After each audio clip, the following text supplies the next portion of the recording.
ਇੱਕ ਪੇਰੈਂਟਸ ਇੱਕ ਆਪਣੇ ਬੱਚੇ ਕੋਲੋਂ ਐਕਸਪੈਕਟ ਜ਼ਰੂਰ ਕਰਦੇ ਨੇ ਕਿ ਉਹ ਮੰਮਾ ਕਵੇ, ਪਾਪਾ ਕਹੇ, ਸਾਡੇ ਵੱਲ ਮੁਸਕਰਾਏ, ਦੇਖੇ। ਨਹੀਂ ਦੇਖ ਪਾਉਂਦਾ ਬੱਚਾ।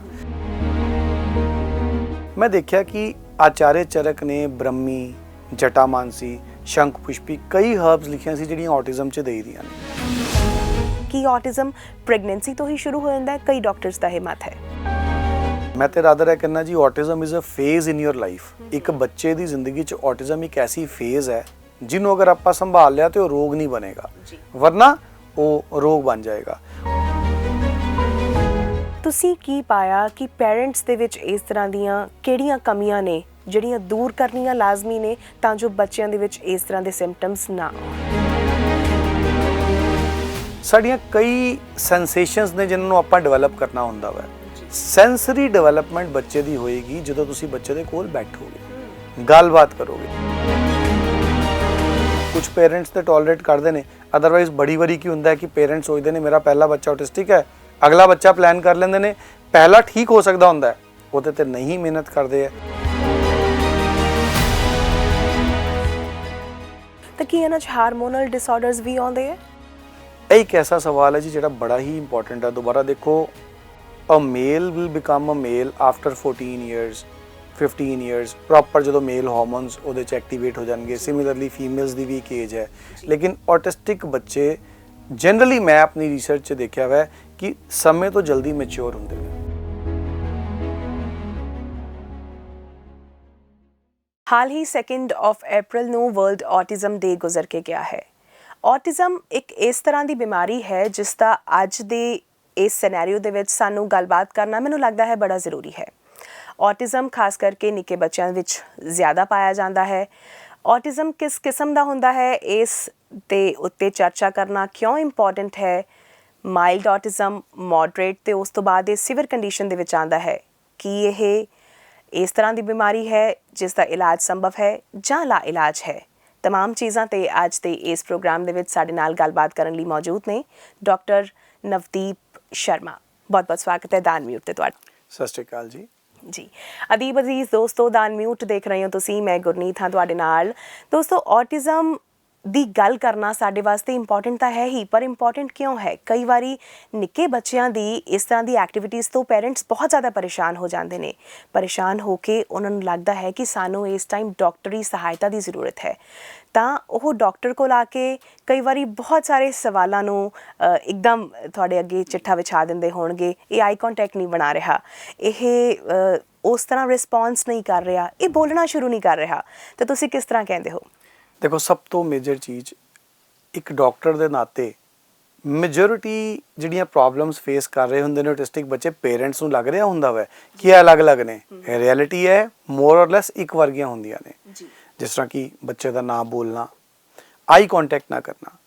ਇੱਕ ਪੇਰੈਂਟਸ ਇੱਕ ਆਪਣੇ ਬੱਚੇ ਕੋਲੋਂ ਐਕਸਪੈਕਟ ਜ਼ਰੂਰ ਕਰਦੇ ਨੇ ਕਿ ਉਹ ਮੰਮਾ ਕਵੇ, ਪਾਪਾ ਕਹੇ, ਸਾਡੇ ਵੱਲ ਮੁਸਕਰਾਏ, ਦੇਖੇ। ਨਹੀਂ ਦੇਖ ਪਾਉਂਦਾ ਬੱਚਾ। ਔਰ ਇੱਕ ਮੇਜਰ ਹੋਰ ਚੀਜ਼ ਕੰਪਲਸ਼ਨਸ। ਆਟਿਸਟਿਕ ਬੱਚਿਆਂ ਦੇ ਅੰਦਰ ਕੰਪਲਸ਼ਨਸ ਆਪਾਂ ਆਦਤਾਂ ਨੂੰ ਕਹਿ ਸਕਦੇ ਹਾਂ ਜੀ। ਇੱਕ ਨਾਰਮਲ ਬੱਚੇ 'ਚ ਅਗਰ ਕੋਈ ਆਦਤ ਬਣ ਗਈ ਹੈ ਆਪਾਂ ਉਹਨੂੰ ਛੁਡਵਾ ਸਕਦੇ ਹਾਂ। ਆਟਿਸਟਿਕ ਬੱਚੇ ਕਦੀ ਹੈਂਡ ਫਲੈਪਸ ਕਰਨਗੇ, ਉਹਨਾਂ ਦੀ ਆਦਤ ਬਣ ਜਾਏਗੀ, ਉਹ ਛੁਡਵਾਉਣੀ ਬਹੁਤ ਮੁਸ਼ਕਿਲ ਹੈ। ਉਹਨੂੰ ਐਸੇ ਕਰਕੇ ਕੰਪਲਸ਼ਨ ਕਹਿ ਦਿੱਤਾ ਜਾਂਦਾ ਵਾ।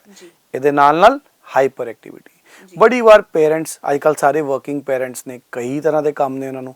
ਪੇਰੈਂਟਸ ਜਿਹੜੇ ਨੇ ਉਹ ਆ ਕੇ ਸਾਨੂੰ ਕਹਿਣਗੇ ਜੀ ਬੱਚਾ ਹਾਈਪਰ ਐਕਟਿਵ ਬੜਾ ਹੈ, ਇਹ ਬਹਿੰਦਾ ਹੀ ਨਹੀਂ ਕਿਤੇ ਵੀ ਟਿਕ ਕੇ। ਸੋ ਯੈਸ, ਇਹ ਸਾਰੀਆਂ ਕਾਮਨ ਪ੍ਰੋਬਲਮਸ ਦੇ ਨਾਲ ਪੇਰੈਂਟਸ ਆਉਂਦੇ ਨੇ। ਔਰ ਮੇਰਾ ਉਹਨਾਂ ਨੂੰ ਪਹਿਲਾ ਜਵਾਬ ਇਹ ਹੁੰਦਾ ਵਾ, ਘਬਰਾਓ ਨਾ।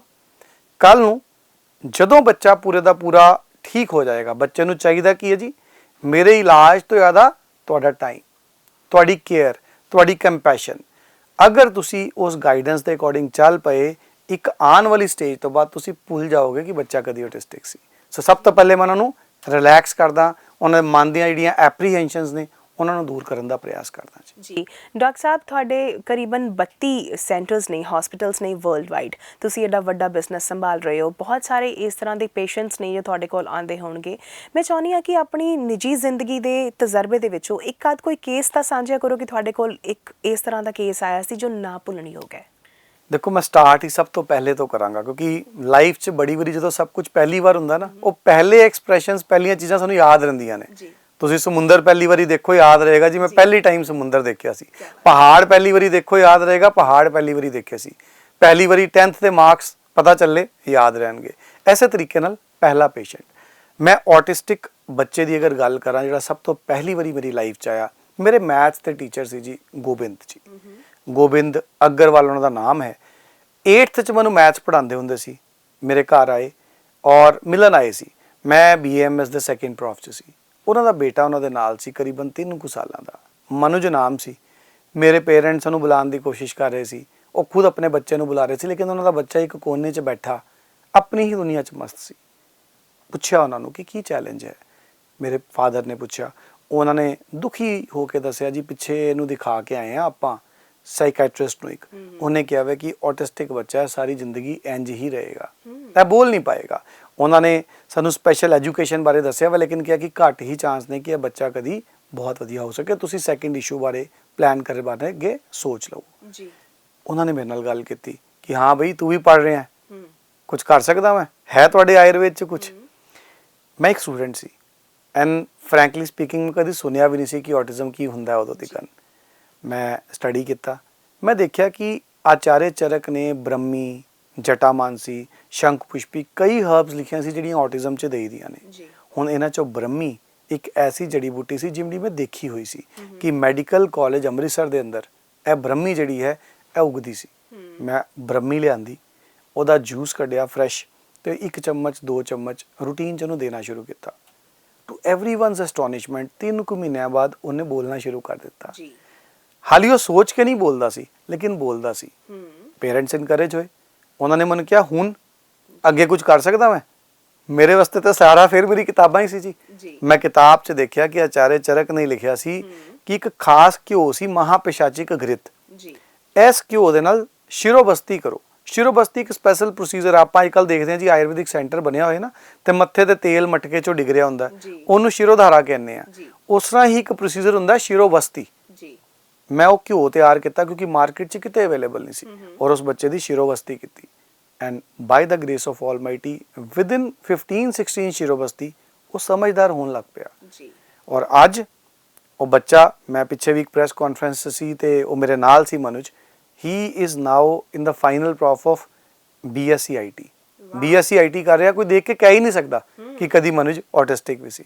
ਸੋ ਆਪਣੇ ਆਪ 'ਚ ਇੱਕ ਐਸਾ ਮੈਮੋਰੇਬਲ ਪੇਸ਼ੈਂਟ ਹੈ ਜਿਹੜਾ ਕਦੀ ਭੁੱਲ ਨਹੀਂ ਸਕਦਾ, ਜਿਸ ਨੇ ਤੁਹਾਨੂੰ ਲਾਈਫ ਲਾਈਨ ਦੇ ਦਿੱਤੀ ਔਰ ਇੱਥੋਂ ਹੀ ਤੁਹਾਡੀ ਪੜ੍ਹਾਈ ਕਰਦੇ ਕਰਦੇ ਤੁਸੀਂ ਪ੍ਰੈਕਟਿਸ ਵੀ ਸ਼ੁਰੂ ਕਰ ਦਿੱਤੀ। ਸੋ ਤੁਸੀਂ ਕਿੰਨੇ ਸਾਲ ਆਟਿਜ਼ਮ ਤੇ ਰਿਸਰਚ ਕੀਤੀ? ਦੇਖੋ ਮਨੁਜ ਦਾ ਕੇਸ ਮੇਰੇ ਵਾਸਤੇ ਇਨਕਰੇਜਿੰਗ ਸੀ। ਜਿਹੜੇ ਸਪੈਸ਼ਲ ਐਜੂਕੇਸ਼ਨ ਸਕੂਲ 'ਚੋਂ ਜਾਂਦਾ ਸੀ ਉਹਨੇ ਬੱਚਿਆਂ ਨੂੰ ਦੱਸ ਦਿੱਤਾ ਉੱਥੇ ਕਿ ਵੀ ਮੈਂ ਇੱਥੋਂ ਇਲਾਜ ਕਰਾ ਰਿਹਾ ਹਾਂ। ਮੈਂ ਇੱਕ ਦਿਨ ਆਪਣੇ ਸੈਕਿੰਡ ਪ੍ਰੋਫ ਤੋਂ ਘਰ ਵਾਪਸ ਆਇਆ ਤੇ ਪੂਰਾ ਰਸ਼ ਪਿਆ ਹੋਇਆ ਸੀ। ਮੈਂ ਤਾਂ ਡਰ ਗਿਆ ਕਿਉਂਕਿ ਡਿਗਰੀ ਵੀ ਨਹੀਂ ਸੀ ਕਿ ਪ੍ਰੈਕਟਿਸ ਕਿਸ ਤਰ੍ਹਾਂ ਕਰਨੀ ਹੈ, ਇੰਨੇ ਲੋਕ ਆ ਗਏ ਨੇ ਮੈਨੂੰ ਦਿਖਾਉਣ ਵਾਸਤੇ। ਮੈਂ ਦਵਾਈ ਦੀ ਜਗ੍ਹਾ ਤੇ ਉਹਨਾਂ ਸਾਰਿਆਂ ਦੀ ਸ਼ਿਰੋਬਸਤੀ ਕਰਨੀ ਸ਼ੁਰੂ ਕੀਤੀ। ਸ਼ਿਰੋਬਸਤੀ ਕਰਨ ਵਾਸਤੇ ਸਿਰ ਤੇ ਉਸ ਤਰ੍ਹਾਂ ਫਿਰਵਾਣਾ ਪੈਂਦਾ ਵਾ। ਐਂਡ ਗੱਲ ਤੇ ਹੱਸਣ ਵਾਲੀ ਹੈ ਜੀ, ਇੱਕ ਸਟੇਜ ਐਸੀ ਆ ਗਈ ਕਿ ਮੇਰੇ ਆਂਢ ਗੁਆਂਢ ਦੇ ਲੋਕ ਸੋਚਦੇ ਸੀ ਸ਼ਾਇਦ ਮੈਂ ਵਾਲਾਂ ਦਾ ਇਲਾਜ ਕਰਦਾ, ਕਿ ਸਾਰੇ ਗੰਜੇ ਜਿਹੜੇ ਲੋਕ ਹੋ ਜਾਂਦੇ ਨੇ ਉਹ ਮੇਰੇ ਕੋਲ ਆਉਂਦੇ ਨੇ। ਸੋ ਆਈ ਵਾਸ ਵੈਰੀ ਇਨਕਰੇਜਡ ਔਰ ਮਨ ਲੱਗਿਆ ਕਿ ਮੈਨੂੰ ਅੱਗੇ ਹੋਰ ਸਟੱਡੀ ਕਰਨਾ ਚਾਹੀਦਾ ਇਸ ਟੌਪਿਕ ਤੇ। So I did MSc counselling psychology, ਜਿਹਦੇ 'ਚ ਮੈਂ ਦੇਖ ਪਾਵਾਂ ਕਿਸ ਤਰ੍ਹਾਂ ਇਹਨਾਂ ਬੱਚਿਆਂ ਦੀ ਸਪੈਸ਼ਲ ਐਜੂਕੇਸ਼ਨ ਕਰਵਾਈ ਜਾਂਦੀ ਹੈ, ਕਿਸ ਕਿਸ ਟਾਈਪ ਦਾ ਵਾ ਆਟਿਜ਼ਮ, ਕਿਸ ਤਰ੍ਹਾਂ ਜੱਜ ਕਰਨਾ ਹੈ, IQ ਲੈਵਲ ਕਿਹੋ ਜਿਹਾ ਹੈ ਬੱਚੇ ਦਾ, ਆਟਿਸਟਿਕ ਬੱਚੇ ਦਾ। ਸੋ MSc ਕਾਉਂਸਲਿੰਗ ਸਾਈਕੋਲੋਜੀ ਕੀਤੀ, ਸਾਈਕੋਥੈਰੇਪੀ ਸਿੱਖੀ। ਹੁਣ ਮੈਂ ਆਯੁਰਵੇਦ ਤੇ ਸਾਈਕੋਥੈਰੇਪੀ ਦੋਨਾਂ ਨੂੰ ਕੰਬਾਈਨ ਕੀਤਾ, ਕੰਬਾਈਨ ਕਰਕੇ ਬੱਚਿਆਂ ਦਾ ਇਲਾਜ ਕਰਨਾ ਸ਼ੁਰੂ ਕੀਤਾ ਤੇ ਨਾਲ ਹੀ ਰਿਸਰਚ ਦੇ ਥੀਸਿਸ ਲਿਖਣੇ ਸ਼ੁਰੂ ਕੀਤੇ। ਇਨ ਬਿਟਵੀਨ ਮਿਡਲਸੈਕਸ ਯੂਨੀਵਰਸਿਟੀ ਲੰਡਨ ਨੇ ਮੈਨੂੰ ਇਨਵਾਈਟ ਕੀਤਾ ਆਪਣੀ ਰਿਸਰਚ ਨੂੰ ਪੇਸ਼ ਕਰਨ ਵਾਸਤੇ। ਮੈਂ ਰਿਸਰਚ ਸ਼ੇਅਰ ਕੀਤੀ, ਲੋਕਾਂ ਨੇ ਐਪਰੀਸ਼ੀਏਟ ਕੀਤਾ। ਉੱਥੇ ਮੈਨੂੰ ਉਹਨਾਂ ਦੇ ਰਿਸਰਚ ਵਰਕਰਸ ਨੇ ਅੱਗੇ ਹੋਰ ਗਾਈਡ ਕੀਤਾ ਕਿ ਤੁਹਾਡੀ ਰਿਸਰਚ 'ਚ ਇਹ ਚੀਜ਼ਾਂ ਹੋਰ ਹੋਣੀਆਂ ਚਾਹੀਦੀਆਂ ਨੇ, ਇਹਨੂੰ ਹੋਰ ਬੈਟਰ ਕਰ ਲਵੋ। ਮੈਂ ਇੰਪਲੀਮੈਂਟ ਕੀਤਾ and then my research was accepted. ਮੈਂ PhD ਕੀਤੀ ਜੀ, role of Ayurvedic herbs in psychological disorders ਤੇ, ਔਰ ਆਟਿਜ਼ਮ ਮੇਰਾ ਇੱਕ ਮੇਨ ਸਬਜੈਕਟ ਸੀ ਉਹਦੇ ਅੰਦਰ। And then there was no looking back. ਉਹ ਰਿਸਰਚ ਬੱਚਿਆਂ 'ਚ ਯੂਜ਼ ਵੀ ਕਰ ਰਹੇ ਹਾਂ ਜੀ, ਔਰ ਪਰਮਾਤਮਾ ਦੀ ਦਇਆ ਦੇ ਨਾਲ ਬੜਾ ਅੱਛਾ ਲੱਗਦਾ ਜਦੋਂ ਇੱਕ ਪੈਰੈਂਟ ਆਕਰ ਤੁਹਾਨੂੰ ਇਹ ਕਹਿੰਦਾ ਨਾ ਕਿ ਹਾਂਜੀ ਹੁਣ ਜਿਹੜਾ ਬੱਚਾ ਵਾ ਇਹ ਇੱਕ ਨਾਰਮਲ ਜ਼ਿੰਦਗੀ 'ਚ ਸ਼ਾਮਿਲ ਹੋ ਗਿਆ ਵਾ। ਬਿਲਕੁਲ ਇੱਕ ਮਾਂ ਦਾ, ਇੱਕ ਪਿਓ ਦਾ, ਉਸ ਦੇ ਚਿਹਰੇ ਦਾ ਸਕੂਨ ਹੀ ਇੰਨਾ ਸੁਖਦਾਈ ਹੁੰਦਾ, ਔਰ ਜਦੋਂ ਤੁਹਾਨੂੰ ਆ ਕੇ ਆਪਣੇ ਰਿਵਿਊਜ਼ ਦਿੰਦਾ ਤਾਂ ਵਾਕਈ ਹੀ ਤੁਹਾਨੂੰ ਲੱਗਦਾ ਹੈ ਕਿ ਤੁਸੀਂ ਆਪਣੇ ਪ੍ਰੋਫੈਸ਼ਨ ਤੋਂ ਇਲਾਵਾ ਹਟ ਕੇ ਕਿਸੇ ਦੀ ਕੋਈ ਹੈਲਪ ਵੀ ਕੀਤੀ ਹੈ, ਤੇ ਉਹ ਆਪਣੇ ਲਈ ਵੀ ਬਹੁਤ ਸਕੂਨਦਾਇਕ ਹੁੰਦਾ ਹੈ। ਖੈਰ ਡਾਕਟਰ ਸਾਹਿਬ, ਔਟਿਜ਼ਮ ਦੀ ਜਦੋਂ ਅਸੀਂ ਪਰਟੀਕੂਲਰਲੀ ਗੱਲ ਕਰਦੇ ਹਾਂ ਤਾਂ ਕੀ ਔਟਿਜ਼ਮ ਪ੍ਰੈਗਨੈਂਸੀ ਤੋਂ ਹੀ ਸ਼ੁਰੂ ਹੋ ਜਾਂਦਾ ਹੈ? ਕਈ ਡਾਕਟਰਸ ਦਾ ਇਹ ਮਤ ਹੈ। ਕੁਝ ਪਰਸੈਂਟ ਪੇਸ਼ੈਂਟਸ ਐਕਚੁਅਲੀ ਦੇਖੋ, ਔਟਿਜ਼ਮ ਇੱਕ ਲੱਛਣ ਹੈ। ਮੈਂ ਤੇ ਰਾਦਰ ਹੈ ਕਹਿੰਦਾ ਜੀ, autism is a phase in your life. ਇੱਕ ਬੱਚੇ ਦੀ ਜ਼ਿੰਦਗੀ 'ਚ ਔਟਿਜ਼ਮ ਇੱਕ ਐਸੀ ਫੇਜ਼ ਹੈ ਜਿਹਨੂੰ ਅਗਰ ਆਪਾਂ ਸੰਭਾਲ ਲਿਆ ਤੇ ਉਹ ਰੋਗ ਨਹੀਂ ਬਣੇਗਾ, ਵਰਨਾ ਉਹ ਰੋਗ ਬਣ ਜਾਏਗਾ। ਹੁਣ ਕੁਝ ਐਸੇ ਡਿਵੈਲਪਮੈਂਟਲ ਡਿਸਆਰਡਰਸ ਨੇ ਜਿਹਦੇ 'ਚ ਕਿ ਕੋਈ ਕ੍ਰੋਮੋਸੋਮਲ ਐਬਰੇਸ਼ਨ ਹੈ, ਉਸ ਕੇਸ 'ਚ ਪ੍ਰੈਗਨੈਂਸੀ ਦੇ ਅੰਦਰ ਹੀ ਨੀਂਵ ਪੈ ਗਈ ਕਿ ਇਹ ਬੱਚਾ ਔਟਿਸਟਿਕ ਹੋਏਗਾ। ਕੁਝ ਕੇਸਿਸ 'ਚ ਡਿਲੇਡ ਕਰਾਈਂਗ ਡਿਲੀਵਰੀ ਹੋਈ, ਜਿਹੜਾ ਬੱਚਾ ਉਹ ਠੀਕ ਟਾਈਮ ਤੇ ਰੋਇਆ ਨਹੀਂ, ਬ੍ਰੇਨ ਨੂੰ ਆਕਸੀਜਨ ਪ੍ਰੋਪਰ ਨਹੀਂ ਜਾ ਪਾਈ, ਉਸ ਕੇਸ 'ਚ ਵੀ ਔਟਿਜ਼ਮ ਜਿਹੜਾ ਉਹ ਸਟਾਰਟਿੰਗ ਤੋਂ ਹੀ ਹੈ। ਲੇਕਿਨ ਉਹ ਸਿਰਫ ਕੁਝ ਪਰਸੈਂਟੇਜ ਕੇਸਿਸ 'ਚ ਹੈ। ਮੈਜੋਰਿਟੀ ਔਟਿਸਟਿਕ ਬੱਚਿਆਂ ਦਾ ਜਦੋਂ ਆਪਾਂ MRI ਕਰਵਾਉਂਦੇ ਹਾਂ, ਬ੍ਰੇਨ ਪਰਫੈਕਟਲੀ ਆਲਰਾਈਟ ਹੈ। ਕ੍ਰੋਮੋਸੋਮਲ ਸਟੱਡੀ ਕਰਵਾਉਂਦੇ ਉਹ ਵੀ ਬਿਲਕੁਲ ਨਾਰਮਲ ਹੈ, ਉਹ ਅਦਰਵਾਈਜ਼ ਬਿਲਕੁਲ ਠੀਕ ਹੁੰਦੇ ਨੇ। ਉਹਨਾਂ ਕੇਸਿਸ 'ਚ ਬੱਚਾ ਬਿਲਕੁਲ ਠੀਕ ਹੋ ਸਕਦਾ ਵਾ। ਜਿਹਦੇ 'ਚ ਬ੍ਰੇਨ 'ਚ ਕੁਝ ਪ੍ਰੋਬਲਮਸ ਨੇ, ਡੈਫੀਨੇਟਲੀ ਉਹਦੇ 'ਚ ਰਿਕਵਰੀ ਮਿਲਦੀ ਹੈ, ਉਹਦੇ 'ਚ ਕੰਪੈਰੀਟਿਵਲੀ ਘੱਟ ਰਿਕਵਰ ਕਰ ਸਕਦਾ ਬੱਚਾ। ਡਾਕਟਰ ਸਾਹਿਬ, ਕਈ ਵਾਰ ਇਹ ਹੁੰਦਾ ਕਿ ਜਿਹੜੇ ਪੈਰੈਂਟਸ ਹੁੰਦੇ ਨੇ ਉਹ ਆਪਣੇ ਬੱਚਿਆਂ ਨੂੰ ਲੈ ਕੇ ਇੰਨਾ ਜ਼ਿਆਦਾ ਉਹਨੂੰ ਪ੍ਰੈਸ਼ਰਾਈਜ਼ ਕਰਨਾ ਸ਼ੁਰੂ ਕਰ ਦਿੰਦੇ ਹੈ। ਜਿਵੇਂ ਅੱਜ ਦੇ ਸਿਨੈਰੀਓ ਦੀ ਮੈਂ ਗੱਲ ਕਰਾਂ, ਮੀਡੀਆ ਦੇ ਵਿੱਚ ਦਰਗੁਜ਼ਰ ਹੁੰਦੇ ਆ ਬਹੁਤ ਸਾਰੇ ਇਸ ਤਰ੍ਹਾਂ ਦੇ ਪੈਰੈਂਟਸ ਦੇਖਣ ਨੂੰ ਮਿਲਦੇ ਨੇ। ਮਾਵਾਂ ਕੀ ਕਰਦੀਆਂ, ਬਹੁਤ ਜਲਦੀ ਬੱਚਿਆਂ ਨੂੰ ਸਕੂਲ ਪਾ ਦਿੱਤਾ ਕਿ ਇਸ ਦਾ 1 ਸਾਲ ਖਰਾਬ ਨਾ ਹੋ ਜਾਏ, ਜਾਂ ਫਿਰ ਉਸ ਦੀ ਐਜੂਕੇਸ਼ਨ ਬਹੁਤ ਜ਼ਿਆਦਾ ਸ਼ੁਰੂ ਕਰਾ ਦਿੱਤੀ, ਉਸ ਨੂੰ ਦਿਨ ਰਾਤ ਰਾਈਮਸ ਰਟਾਉਣਾ ਸ਼ੁਰੂ ਕੀਤਾ, ਤਾਂ ਬੱਚੇ ਦਾ ਮਾਈਂਡ ਕਿਤੇ ਨਾ ਕਿਤੇ ਕਨਫਿਊਜ਼ ਹੋ ਗਿਆ। ਮੈਂ ਇਸ ਤਰ੍ਹਾਂ ਦੇ ਬੱਚੇ ਵੀ ਦੇਖੇ ਜਿਹੜੇ ਸੁੱਤੇ ਸੁੱਤੇ ਵੀ ਪੋਇਮਸ ਰਿਸਾਈਟ ਕਰੀ ਜਾਂਦੇ ਆ। ਤਾਂ ਕੀ ਇੱਥੋਂ ਵੀ ਔਟਿਜ਼ਮ ਦੀ ਸ਼ੁਰੂਆਤ ਹੁੰਦੀ ਹੈ? ਬੱਚੇ ਸਾਈਕੋਲੋਜੀਕਲ ਡਿਸਆਰਡਰ ਦਾ ਸ਼ਿਕਾਰ ਹੁੰਦੇ ਆ? ਇੱਥੋਂ ਸਾਈਕੋਲੋਜੀਕਲ ਡਿਸਆਰਡਰਸ ਤੇ ਬਹੁਤ ਹੀ ਹੁੰਦੇ ਜੀ ਬੱਚਿਆਂ ਨੇ। ਦੇਖੋ, ਕੁਦਰਤ ਨੇ ਸਾਨੂੰ 2 ਮਾਈਂਡਸ ਦਿੱਤੇ ਨੇ, ਇੱਕ ਕੌਨਸ਼ੀਅਸ ਔਰ ਇੱਕ ਸਬਕੌਨਸ਼ੀਅਸ। ਆਮ ਤੌਰ ਤੇ ਕਿਹਾ ਜਾਂਦਾ ਜੀ ਬੱਚਾ ਭਗਵਾਨ ਦਾ ਰੂਪ ਹੈ ਜੀ। ਹੁਣ ਉਹ ਆਪਾਂ ਕਿਉਂ ਕਹਿੰਦੇ ਹਾਂ ਕਿ ਸਬਕੌਨਸ਼ੀਅਸ ਮਾਈਂਡ ਸਾਡਾ ਨਿਰਦੋਸ਼ ਮਨ ਹੈ, ਜਿਹੜਾ ਕਦੀ ਕੁਝ ਮਾੜਾ ਨਹੀਂ ਕਰੇਗਾ, ਜਿਹੜਾ ਰਿਸ਼ੀ ਮੁਨੀਆਂ ਦਾ ਮਨ ਹੈ, ਜਿਹਨੂੰ ਆਪਾਂ ਆਤਮਿਕ ਮਨ ਕਹਿੰਦੇ ਆ ਅਧਿਆਤਮ ਦੇ ਅੰਦਰ। ਉਸ ਮਨ ਦੇ ਅੰਦਰ ਸਾਰੀ ਮੈਮਰੀਜ਼, ਸਭ ਕੁਝ ਜਿਹੜਾ ਵਾ, ਜਿੰਨੀ ਆਪਾਂ ਅੱਛੀ ਲਰਨਿੰਗ ਕਰਨੀ ਉਹ ਜਾਂਦਾ ਵਾ। ਇੱਕ ਬੱਚਾ ਛੋਟੀ ਏਜ 'ਚ ਸਬਕੌਨਸ਼ੀਅਸ ਮਾਈਂਡ ਜ਼ਿਆਦਾ ਯੂਜ਼ ਕਰ ਰਿਹਾ ਹੁੰਦਾ ਵਾ। ਜਦੋਂ ਆਪਾਂ ਉਹਨੂੰ ਕੁਝ ਰਟਵਾਉਣ ਦੀ ਕੋਸ਼ਿਸ਼ ਕਰਦੇ ਹਾਂ, ਆਪਾਂ ਉਹਦਾ ਕੌਨਸ਼ੀਅਸ ਮਾਈਂਡ ਜ਼ਿਆਦਾ ਯੂਜ਼ ਕਰਵਾਉਂਦੇ ਹਾਂ। ਕੁਦਰਤ ਨੇ ਇੱਕ ਏਜ ਦਿੱਤੀ ਹੈ, ਜਿਸ ਤਰ੍ਹਾਂ ਬੱਚਾ ਵੱਧਦਾ ਵਾ, ਕੌਨਸ਼ੀਅਸ ਮਾਈਂਡ ਦਾ ਯੂਜ਼ੇਜ ਵਧਾ ਦਿੰਦਾ ਵਾ, ਸਬਕੌਨਸ਼ੀਅਸ ਦਾ ਮਾਈਂਡ ਘਟਾ ਦਿੰਦਾ ਵਾ। ਪਰ ਲਾਈਫ ਇੱਕ ਬੈਲੈਂਸ ਹੈ ਕੌਨਸ਼ੀਅਸ ਔਰ ਸਬਕੌਨਸ਼ੀਅਸ ਮਾਈਂਡ ਦਾ। ਜਦੋਂ ਆਪਾਂ ਬੱਚੇ ਨੂੰ ਦੀ ਉਮਰ ਤੋਂ ਪਹਿਲੇ ਪ੍ਰੈਸ਼ਰਾਈਜ਼ ਕਰਾਂਗੇ, ਸਬਕੌਨਸ਼ੀਅਸ ਉਨਾ ਵਧੀਆ ਯੂਜ਼ ਨਹੀਂ ਹੋ ਪਾਏਗਾ, ਕੌਨਸ਼ੀਅਸ ਜ਼ਿਆਦਾ ਯੂਜ਼ ਕਰਾਂਗੇ, ਡੈਫੀਨੇਟਲੀ ਅਗਰ ਔਟਿਜ਼ਮ ਨਹੀਂ ਤੇ ਉਹਦੇ ਨਾਲ ਮੈਮਰੀ ਡਿਸਆਰਡਰਸ ਔਰ ਕਈ ਤਰ੍ਹਾਂ ਦੇ ਸਾਈਕੋਲੋਜੀਕਲ ਪ੍ਰੋਬਲਮਸ ਆਣਗੇ। ਸੋ ਜ਼ਰੂਰੀ ਹੈ ਕਿ ਇੱਕ ਬੱਚੇ ਨੂੰ ਆਪਾਂ ਪੜ੍ਹਾਈ ਤੋਂ ਵੀ ਅਗਰ ਪਹਿਲੇ ਦੀ ਗੱਲ ਕਰ ਲਈਏ ਜੀ, ਜਿਹੜੀ ਸਭ ਤੋਂ ਮੇਨ ਚੀਜ਼ ਮੈਂ ਆਬਜ਼ਰਵ ਕਰ ਰਿਹਾ, ਮੋਬਾਈਲ ਜੀ। ਹੁਣ ਮੋਬਾਈਲ ਕੀ ਹੈ? ਇੱਕ ਮੋਬਾਈਲ ਇੱਕ ਐਸਾ ਦੁਸ਼ਮਣ ਹੈ ਸਾਡੇ ਸਬਕੌਨਸ਼ੀਅਸ ਤੇ ਕੌਨਸ਼ੀਅਸ ਮਾਈਂਡ ਦੀ ਕੋਆਰਡੀਨੇਸ਼ਨ ਦਾ, ਜਿਹਦੀ ਕੋਈ ਲਿਮਿਟ ਨਹੀਂ ਹੈ। ਲੇਕਿਨ ਆਪਾਂ ਮੈਜੋਰਿਟੀ ਕੇਸਿਸ 'ਚ ਦੇਖਦੇ ਕੀ ਹਾਂ, ਪੈਰੈਂਟਸ ਵਰਕਿੰਗ ਹੁੰਦੇ ਨੇ, ਬੱਚੇ ਦੇ ਹੱਥ 'ਚ ਮੋਬਾਈਲ ਫੜਿਆ ਹੁੰਦਾ ਵਾ, ਔਰ ਬੱਚਾ ਆਪਣਾ ਟਾਈਮ ਪਾਸ ਮੋਬਾਈਲ ਤੋਂ ਕਰ ਰਿਹਾ ਹੈ। ਪੇਰੈਂਟਸ ਕੇਵਲ ਇਸ ਚੀਜ਼ ਤੋਂ ਖੁਸ਼ ਨੇ ਕਿ ਚਲੋ ਬੱਚਾ ਸ਼ਰਾਰਤਾਂ ਨਹੀਂ ਕਰ ਰਿਹਾ, ਟਿਕ ਕੇ ਬੈਠਿਆ ਹੋਇਆ ਹੈ। ਖਾਸ ਤੌਰ ਤੇ ਪਿੱਛੇ ਜਦੋਂ ਕੋਵਿਡ ਰਿਹਾ, ਹੁਣ ਕੋਵਿਡ 'ਚ ਕਈ ਕੇਸਿਸ ਵੱਧ ਗਏ ਔਟਿਜ਼ਮ ਦੇ ਕਾਰਨ, ਐਕਸੈਸ ਮੋਬਾਈਲ ਯੂਜ਼ੇਜ। ਕੰਮਾਂ ਵਾਲੀਆਂ ਘਰ ਨਹੀਂ ਸੀ ਆ ਰਹੀਆਂ, ਪੇਰੈਂਟਸ ਨੂੰ ਕੰਮ ਆਪੇ ਕਰਨਾ ਪੈਂਦਾ ਸੀ, ਬੱਚੇ ਮੋਬਾਈਲ ਦੇ ਸਹਾਰੇ ਸੀ। So autism all of a sudden ਬਹੁਤ ਵਧਣਾ ਸ਼ੁਰੂ ਹੋ ਗਿਆ ਜੀ ਜਦੋਂ ਕੋਵਿਡ ਆਇਆ। ਸੋ ਡੈਫੀਨੇਟਲੀ ਇਹ ਸਾਰੀਆਂ ਚੀਜ਼ਾਂ ਸਾਡੇ ਇੰਟਰੈਕਸ਼ਨਸ ਉਸ ਨੰਨੀ ਜੀ ਜਾਨ ਦੇ ਨਾਲ ਬਹੁਤ ਜ਼ਿਆਦਾ ਡਿਸਾਈਡ ਕਰਦੇ ਨੇ ਕਿ ਕਿਤੇ ਉਹ ਬੱਚਾ ਔਟਿਸਟਿਕ ਤੇ ਨਹੀਂ ਹੋ ਜਾਏਗਾ ਜੀ। ਹੋਰ ਸਵਾਲ ਇਹਦੇ ਨਾਲ ਜੁੜਿਆ ਹੋਇਆ, ਜਦੋਂ ਔਟਿਜ਼ਮ ਮਾਈਲਡ ਤੋਂ ਮੋਡਰੇਟ ਸਟੇਜ ਵੱਲ ਨੂੰ ਵੱਧਦਾ ਹੈ, ਮੰਨ ਲਓ ਕਿ ਪੈਰੈਂਟਸ ਨੂੰ ਨਹੀਂ ਪਤਾ ਲੱਗਿਆ, ਧਿਆਨ ਨਹੀਂ ਦਿੱਤਾ, ਜਾਂ ਕਈ ਵਾਰੀ ਪਿੰਡਾਂ 'ਚ ਮੰਨ ਲੀਜੀ ਪੇਰੈਂਟਸ ਸੋਚਦੇ ਨੇ ਉਮਰ ਦੇ ਨਾਲ ਨਾਲ ਠੀਕ ਹੋ ਜਾਏਗਾ, ਤਾਂ ਉਸ ਤਰ੍ਹਾਂ ਦੀ ਸਟੇਜ ਕਿਸ ਤਰ੍ਹਾਂ ਦੀ ਹੁੰਦੀ ਹੈ? ਲੱਛਣ ਕਿਸ ਤਰ੍ਹਾਂ ਦੇ ਹੁੰਦੇ ਆ? ਦੇਖੋ, ਜਿਹੜਾ ਮਾਈਲਡ ਔਟਿਸਟਿਕ ਚਾਈਲਡ ਹੈ ਉਹ ਆਈ ਕੰਟੈਕਟ ਕਰੇਗਾ ਜੀ, ਆਈ ਕੰਟੈਕਟ ਵੀ ਕਰੇਗਾ, ਹਲਕੇ ਫੁਲਕੇ ਵਰਡਸ ਵੀ ਬੋਲ ਸਕਦਾ ਵਾ, ਲੇਕਿਨ ਤਰਕ ਦੇ ਨਾਲ ਨਹੀਂ ਬੋਲੇਗਾ, ਉਦੋਂ ਨਹੀਂ ਬੋਲੇਗਾ। ਮਾਈਲਡ ਔਟਿਸਟਿਕ ਬੱਚਾ ਕੀ ਕਰੇਗਾ, ਉਹਦਾ ਮੂਡ ਕਰੇਗਾ ਤੇ ਮਮਾ ਨੂੰ ਮਮਾ ਬੋਲ ਦੇਗਾ, ਪਾਪਾ ਨੂੰ ਪਾਪਾ ਬੋਲ ਦੇਗਾ, ਕਈ ਵਾਰੀ ਬੋਲ ਕੇ ਗੱਲ ਕਰ ਵੀ ਲਏਗਾ, ਲੇਕਿਨ ਹਮੇਸ਼ਾ ਨਹੀਂ ਬੋਲੇਗਾ। ਤੁਸੀਂ ਬੋਲੋਗੇ ਕਿ ਬੋਲ ਜਾਂ ਇਹ ਵਾਲੀ ਪਰਟੀਕੂਲਰ ਚੀਜ਼ ਕਰੋ, ਨਹੀਂ ਕਰੇਗਾ। ਉਹੀ ਜਦੋਂ ਮੋਡਰੇਟ ਔਟਿਜ਼ਮ 'ਚ ਬੱਚਾ ਜਾਏਗਾ, ਆਈ ਕੰਟੈਕਟ ਖਰਾਬ ਹੋ ਜਾਏਗਾ, ਹਾਈਪਰ ਐਕਟੀਵਿਟੀ ਵੱਧ ਜਾਏਗੀ। ਹੁਣ ਉਹ ਜਿਹੜੀਆਂ ਫੇਜ਼ਸ ਸੀ ਜਦੋਂ ਕਦੀ ਕਦੀ ਉਹ ਬੋਲਦਾ ਸੀ, ਉਹ ਖਤਮ ਹੋ ਜਾਣਗੀਆਂ ਫੇਜ਼ਸ। ਔਰ ਅਗਰ ਆਪਾਂ ਸੀਵੀਅਰਲੀ ਔਟਿਸਟਿਕ ਬੱਚੇ ਦੀ ਗੱਲ ਕਰੀਏ, ਉਹ ਬੱਚਾ ਤੇ ਕੰਪਲੀਟਲੀ ਕੱਟ ਜਾਏਗਾ। ਸੀਵੀਅਰਲੀ ਔਟਿਸਟਿਕ ਬੱਚੇ ਤੇ ਕਈ ਵਾਰੀ ਆਪਣੇ ਪੇਰੈਂਟਸ ਨੂੰ ਵੀ ਨਹੀਂ ਪਹਿਚਾਨਦੇ, ਬਾਈਟ ਕਰ ਦਿੰਦੇ ਨੇ ਪੇਰੈਂਟਸ ਨੂੰ ਅਗਰ ਉਹ ਹਾਈਪਰ ਐਕਟਿਵ ਦੇ ਨਾਲ ਨਹੀਂ ਹੈ ਤੇ ਪਛਾਣਨਗੇ ਨਹੀਂ, ਕੋਈ ਟਾਇਲਟ ਟ੍ਰੇਨਿੰਗ ਨਹੀਂ ਹੋਏਗੀ ਉਹਨਾਂ ਦੀ, ਆਪਣੇ ਖਾਣੇ ਵਾਸਤੇ ਵੀ ਨਹੀਂ ਦੱਸਣਗੇ। ਸੋ ਸੀਵੀਅਰਲੀ ਆਟਿਸਟਿਕ ਬੱਚਾ ਤੇ ਸਭ ਤੋਂ ਟਫ ਹੈ ਉਸ ਕੇਸ 'ਚ, ਤੇ ਅਗਰ ਆਪਾਂ ਇਲਾਜ ਵੀ ਕਰੀਏ ਤੇ ਸਭ ਤੋਂ ਪਹਿਲੇ ਬੱਚੇ ਦੀ ਆਪਾਂ ਕੰਸੈਂਟ੍ਰੇਸ਼ਨ ਵਧਾਉਂਦੇ ਆ, ਉਹ ਹਾਈਪਰ ਐਕਟੀਵਿਟੀ ਘਟਾਉਂਦੇ ਆ, ਤਦੇ ਹੀ ਬੱਚਾ ਕੁਝ ਗ੍ਰੈਸ ਕਰ ਪੈਂਦਾ। ਸੋ ਅਗਰ ਸਟਾਰਟਿੰਗ 'ਚ ਹੀ ਇੱਕ ਬੱਚੇ 'ਚ ਜਦੋਂ ਆਟਿਜ਼ਮ ਦੇ ਸਾਈਨਸ ਡਿਵੈਲਪ ਕਰ ਰਹੇ ਨੇ, ਅਗਰ ਪੇਰੈਂਟ ਉਸ ਵੇਲੇ ਜੱਜ ਕਰ ਲੇ, ਬਹੁਤ ਵਾਰੀ ਇੱਕ ਵੀ ਦਵਾਈ ਦੀ ਲੋੜ ਨਹੀਂ ਪੈਂਦੀ ਜੀ, ਆਪਣੇ ਬਿਹੇਵੀਅਰ ਨਾਲ ਹੀ ਬੱਚੇ ਨੂੰ ਬਿਲਕੁਲ ਨਾਰਮਲ ਕੀਤਾ ਜਾ ਸਕਦਾ ਹੈ। ਔਰ ਇਸ ਤੋਂ ਇਲਾਵਾ ਜਿਵੇਂ ਤੁਸੀਂ ਆਯੁਰਵੇਦ ਦੀ ਗੱਲ ਕੀਤੀ ਹੈ, ਤਾਂ ਆਯੁਰਵੇਦ ਨੂੰ ਐਲੋਪੈਥੀ ਤੋਂ ਅਲੱਗ ਕਰਕੇ ਸਿੰਪਲ ਜਿਹੇ ਸ਼ਬਦਾਂ 'ਚ ਕੀ ਆਨਸਰ ਦਿਓਗੇ? ਦੇਖੋ ਮੈਂ ਕਹਾਂਗਾ ਕਿ ਐਲੋਪੈਥੀ ਇਜ਼ ਮੈਨੇਜਮੈਂਟ। ਆਪਾਂ ਇੱਕ ਚੀਜ਼ ਮੈਨੇਜਮੈਂਟ ਕਰਨੀ ਹੈ, ਉਹ ਐਲੋਪੈਥੀ। ਸਪੋਜ਼ਿੰਗਲੀ ਸਾਡੇ ਘਰ 'ਚ 5 ਬੰਦੇ ਨੇ ਤੇ ਰੋਟੀਆਂ 5 ਹੀ ਬਣੀਆਂ ਨੇ ਤੇ ਆਪਾਂ ਕਹਿੰਦੇ ਚਲੋ ਪੰਜੋਂ ਇੱਕ ਇੱਕ ਖਾ ਲੈਂਦੇ ਆ, ਆਪਾਂ ਮੈਨੇਜ ਕਰ ਲਿਆ। So allopathy is managing the thing ਕਿ ਆਪਣੀ ਦਵਾਈਆਂ ਨਾਲ ਹਾਈਪਰ ਐਕਟੀਵਿਟੀ ਕੰਟਰੋਲ ਕਰ ਦੇਣਗੇ, ਲੇਕਿਨ ਨਾਰਮਲ ਨਹੀਂ ਕਰ ਪਾਣਗੇ। Ayurveda is treatment.